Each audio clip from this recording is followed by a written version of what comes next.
ล่าสุดเศร้ามือนี่อะอายน้อยตื่นขึ้นมาแล้วเดินไปที่ห้านเดิมฝากท้องห้านดังประจำหมู่บ้านซึ่งหมอลำแต่ละคนจะหู้ห้านนี่ดีไปแล้วทั้งซื้อทั้งแถมทั้งเอาให้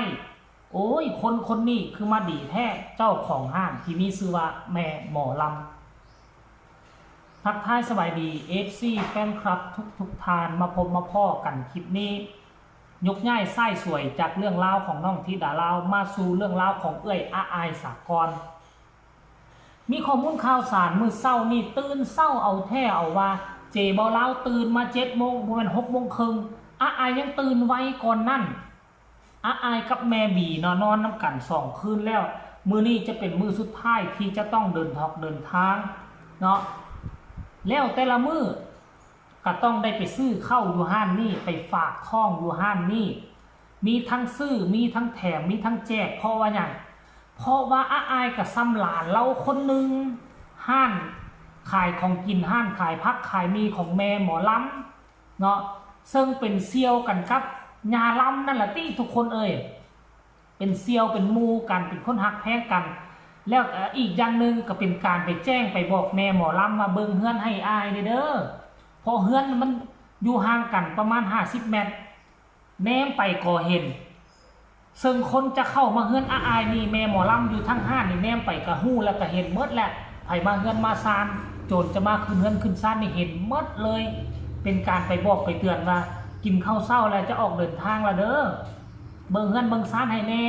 แต่อาอายบ่ถึงขั้นบอกขนาดนั้นดอกแต่ว่าแม่หมอลำเพิ่นน่ะฮู้เนาะนอกจากแม่หมอลำแล้วยังมีหลายครอบครัวซึ่งเพิ่นบ่ลิ้นโซเชียลเพิ่นก็ออกมายืนมองเบิ่งอาอายได้ทุกคนขณะเพิ่นลิ้นโซเชียลเพิ่นก็สิถ่ายคลิปถ่ายหยังคือกับแม่หมอลำนี่แหละซึ่งเป็นภาพบรรยากาศตอนเศร้าๆเฮาเห็นแล้วรู้สึกอบอุ่นทุกครั้งที่อาอายมาห้านนี่คือต้องได้ของฟรีติดมือไปนำทุกครั้งตั้งแต่ก่อนหน้านี่ตั้งแต่ก่อนเฮือนหลังนี่บ่เป็นของอาอายตั้งแต่มาเซาใหม่ๆเนาะย่ำใดก็ห้องอ้ายมาเอาแม่เอาข้าวปุ้นเอาหยังเอาให้ข้าวต้มข้าวนมซื้อตัวนี้แล้วก็แถมตัวนั้นซึ่งเพิ่นเอาให้อาอายตลอดซึ่งเพิ่นฮักเพิ่นหอมเป็นลูกเป็นเต้าคนหนึ่งแหมเห็นแบบนี้แล้วค่อยรู้สึกอบอุ่นเด็กน้อยคนนี้คิดอย่างหนึ่งก็เป็นคนที่คันว่าชีวิตบ่มีพ่อบ่มีแม่ก็ว่าแม่นคันว่ามีพ่อมีแม่ก็ว่าแม่นแต่ว่าพ่อแม่อยู่กันคนละทีกระแจกกระจายก็มาอาศัยพื้นแผ่นดินเอามาใส่หมู่บ้านนี่แล้วคนในหมู่บ้านนี่ก็เป็นพ่อเป็นแม่เป็นอ้ายเป็นน้องฮักแพงอาอายมัดสุผู้สุคนอยู่ในหอมอยู่ในซอยนี่นะท่านผู้ชมเห็นแบบนี้เรารู้สึกอบอุ่นหัวใจได้พอเฮือนอาอายก็ห่างจากสำนักงานก็หลายห้อยเมตรก็มาตั้งอยู่จุดทางออก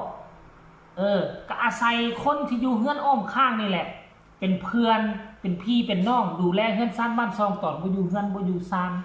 รายละเอียดให้ทุกคนไปชมคลิปนี้ขออนุญาตแม่หมอลำแล้วจังมาพอกันในช่วงต่อไปชมพร้อมๆกันเลยอายกับบีมาคือกับเขาวปิ้งไก่คืออาหารแม่มาล่ำก็เลยเอาเขาวให้เนี่ยกินให้ผลละสิผ้าลูกเราเนี่ยรถจังน้อยก็สิมาหับหอดบ้านพอดีตีหลาเดินทางปลอดภัยทุกเส้นทางเด้อหลาเด้อขอบคุณมากจ้าเนี่ยหอดบ้านกับปัดเฮียนรวยๆอยู่จีบีแม่มาล่ำก็เปิดร้านคือเก่าเด้อพี่น้องเขาวปุ่นกับนี่ผักกับนี่พุ่นน่ะผักนี่หลายอะไรอย่างจ้าอันนี้ผักกะยาผักขาจ้าขอบคุณมากสวัสดีจ้า เห็นบอดทุกคนสองแม่ลูกหิ้วของกิน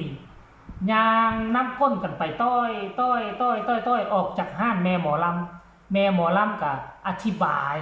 มาซื้อข้าวซื้อของ กินข้าวกินน้ำแล้วจักน้อยกะจะออกเดินทางรถกะซิมาฮับวาสเนมาซื้อของกินแล้วก็แม่ก็เอาข้าวเอาน้ำให้ตื้มเห็นบอกเอาข้าวเอาอาหารให้ตื้มซื้อตั้งหากเอาข้าวให้ตั้งหากซึ่งขันยาลำบ่อยู่นี่สามารถมาฝากท้องฝากชีวิตกินอยู่ห้านแม่หมอลำได้เลยนะสำหรับอาอายนี่นะคือแม่หมอลำเบิ่งแยงอาอายนี่บ่ขาดตกบกพร่อง ละคนคือแม่หมอลำนี่นะ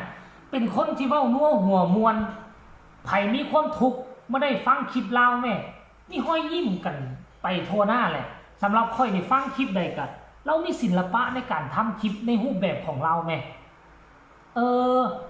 คลิปใดที่เบิ่งแล้วมันเป็นตาซีเรียสแต่ถ้าให้เราเป็นผู้มาถ่ายคลิปไหมจากเรื่องเล่าที่เป็นหน้าซีเรียสกลายมาเป็นเรื่องเล่าที่เป็นตาหัวเราะมีห้อยยิ้มมีความสุขเบิ่งแม่ทานผู้ชม FC แฟนครับเนาะใครจะไปคิดว่าจะมีความสุขขนาดนี้ก็หวังว่าเด็กน้อยคนนี้จะเติบใหญ่จะเติบใหญ่ขึ้นมาในอนาคตก็จะเป็นคนหู้ผู้ดีดูแลชุมชนเนาะจดจำไว้คนใดที่เพิ่นฮักเพิ่นหอมเพิ่นดูแลเฮาก็ต้องดูแลเพิ่นในอนาคตภายภาคหน้าเพราะว่าส่วนใหญ่คนที่ดูแลอายุละแวกนี่ก็มีแต่ผู้เฒ่าเบิดอีก4 หน้า 5 ปีเขาก็สิเฒ่าหลายแล้วอายก็จะได้มีโอกาสมาถ่ายคลิปเพิ่นมาทักทายเพิ่นให้จดจำสิ่งที่มันเกิดขึ้นในทุกวันนี้ท่านผู้ชม FC แฟนคลับเนาะแล้วก็อีกบ่กี่เท่าใดหน้าที่นี่แหละเนาะตอนค่อยเฮ็ดคลิปนี้ก็น่าจะประมาณจักโมงกับมึงกันเด้อเดี๋ยวนี้ก็8 โมงยังละอีกประมาณบ่เกิน9 โมงนี่ขบวนรถก็จะพัดผ่านเฮือนอายออกมาเนาะท่านผู้ชมแม่หมอลำก็จะมาถ่ายคลิปให้เฮาเห็นอีกตึมนะก็จะเห็นรถตู้รถบ้านมาแวะฮับเอาตัวอาย